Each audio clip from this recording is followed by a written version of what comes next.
मुंबई शहर आणि उपनगरात मध्यरात्रीपासूनच मुसळधार पाऊस कोसळत असून शहरातील सकल भागात पाणी साचले आहे. अवघ्या काही तासांच्या पावसामुळे मुंबईतील लोकल सेवा आणि रस्ते वाहतुकीचे 3 तेरा वाचले आहेत. त्यामुळे या पावसाचा फटका रेल्वे व रस्त्यातील वाहतुकीला बसला आहे. तसेच येथील शाळांनाही सुट्टी देण्यात आली आहे. त्यामुळे मुंबईच्या वाहनांची वाहतूक कोंडी तसेच ट्रॅफिक जाममुळे प्रवासांचा खोळंबा झाला आहे. म्हणून मुंबईतील ट्रॅफिक पोलीस हे रस्त्यावर ठिकठिकाणी वाहनांची वाहतूक कोंडी होऊ नये म्हणून नेहमीच सतर्क राहतात.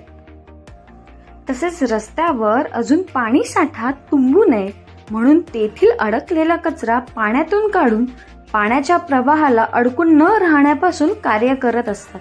त्यामुळे मुंबईतील पोलीस हे 24 तास सतत सेवेसाठी आणि मदतीसाठी नेहमीच सक्षम राहतात.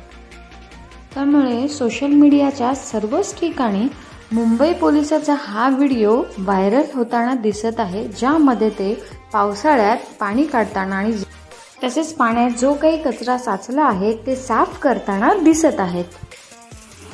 तसेच भारतीय हवामानशास्त्र विभागाने म्हणजेच IMD यांनी काही ठिकाणी मध्यम ते तीव्र पाऊस पडण्याची शक्यता वर्तवली आहे.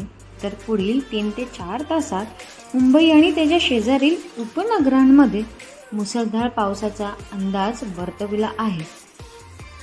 त्यामुळे जर पुढील काही तास पावसाचा जोर कायम राहिल्यास मुंबईतील रस्त्यावर पाणी साचून चक्का जाम होण्याची दाट शक्यता असू शकेल असा अंदाज बाळगला आहे. म्हणून मुंबईतील नागरिकांनी गरज असेल तेव्हाच घराबाहेर पडावे असे शासनाकडून मुंबईतील सगळ्याच नागरिकांना आवाहन करण्यात आलेले आहे. News 18 local, Priyanka Jagtap, Mumbai.